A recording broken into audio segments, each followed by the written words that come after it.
দীর্ঘদিন ধরে বেহাল দশায় রাস্তা সংস্কারের দাবিতে বহু দপ্তরে করা নামলেও হয়নি সমাধান। বাধ্য হয়ে পথ অবরোধ গাড়ি চালকদের। দীর্ঘদিন ধরে রাস্তা চলার অযোগ্য থাকায় প্রতিদিন দুর্ঘটনার শিকার হচ্ছে জনতা। ফলে ক্ষুব্ধ হয়ে ইরিশকা গাড়ির চালকরা রাস্তা অবরোধ করে বিক্ষোভ প্রদর্শন করে। ঘটনা কৈলাসহরের হালাইপার গ্রামে। অবরোধকারী ইরিশকা গাড়ির চালকরা জানান যে কৈলাসহরের শ্রীরামপুরের বৈদ্যনাথ মজুমদারের স্ট্যাচু থেকে রাংরুং চা বাগান অব্দি এই 5 কিলোমিটার রাস্তা দীর্ঘদিন ধরে চলাচলের অযোগ্য হয়ে রয়েছে। প্রতিদিন ছোটখাটো দুর্ঘটনা ঘটেই চলছে।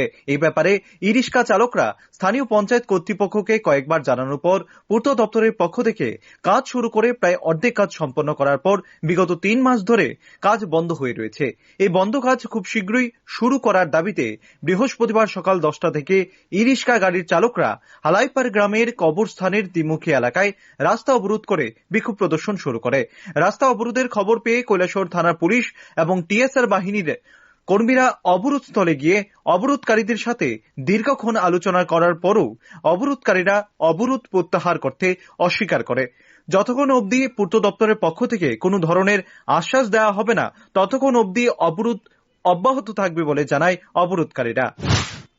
একদিন থেকেই আমাদের এই যে জনগণ বা পাবলিক তারা এই রাস্তাটা লাগিয়ে অনেক রকম কথাবার্তা কয় এবং রাস্তাতে আমরা প্যাসেঞ্জার যাইতে খুব সমস্যা হয়, ট্যাক না খায়, রুগীদের যাইতে অসুবিধা হয়, রাস্তারও ক্ষতি হয়, প্যাসেঞ্জারও বেশি করে ক্ষতি হয়।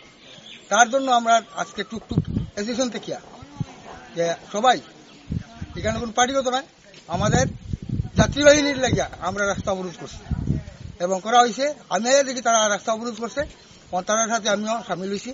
এটা তো কিছু করার নেই। কেন আজকে আমরা রাস্তা যদি ভালো থাকে আমাদের জিনিসটা ভালো হয় বা যারা জনগণ আছে তারাও যাতে সঠিকভাবে চলতে পারে। এই রাস্তাটা খুব খারাপ, অবিলম্বে যাতে আমাদের রাস্তাটা সঠিকভাবে ঠিক হয় ইমিডিয়েট, নাইলে আমরা সারাদিন স্ট্রাইক থাকবো।